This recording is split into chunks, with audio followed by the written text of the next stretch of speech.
Nos últimos 10 anos, a incidência de casos de tuberculose no Brasil reduziu 20%. E a taxa de mortalidade passou de 2,6 óbitos para cada 100 mil habitantes para 2,2 óbitos no mesmo período.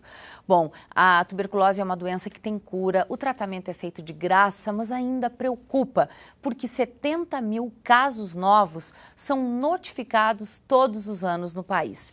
Bom, como hoje é o dia de combate à tuberculose, para falar sobre a doença, nós convidamos a médica, que é pneumologista, Janaína Pilau. Doutora, seja bem-vinda ao PFTV. É um prazer lhe receber aqui em um dia tão importante, que é um dia de prevenção. Muito obrigada, é um prazer também estar aqui ajudando e colaborando com vocês.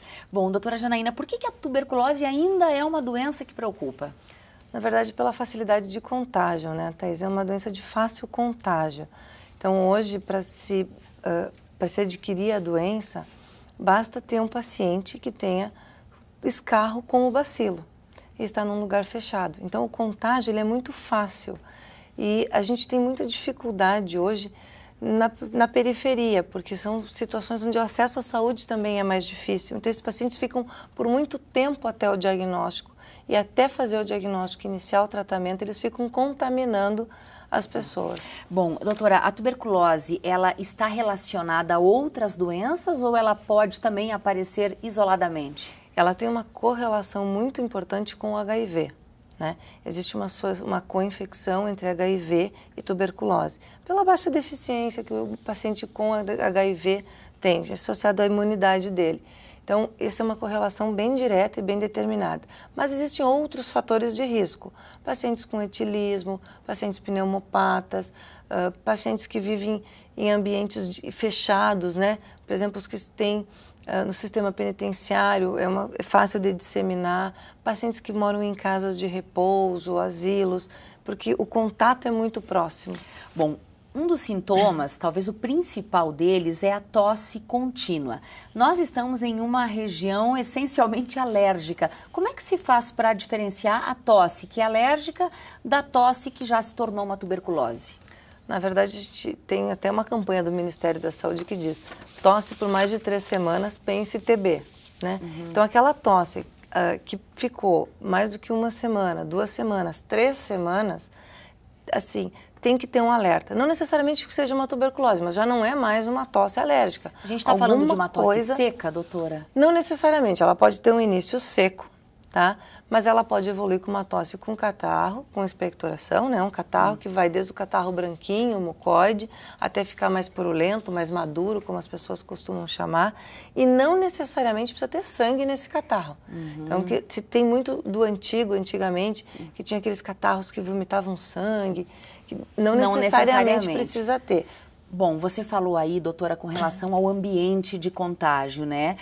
Fatores climáticos, como, por exemplo, o inverno, menos incidência de sol, ambientes mais fechados, vão certamente favorecer a contaminação. Eles predispõem a disseminação, com certeza. Mas você precisa ter um paciente com tuberculose ativa, bacilífero, que a gente chama. Ou seja, no escarro, tem que ter o bacilo.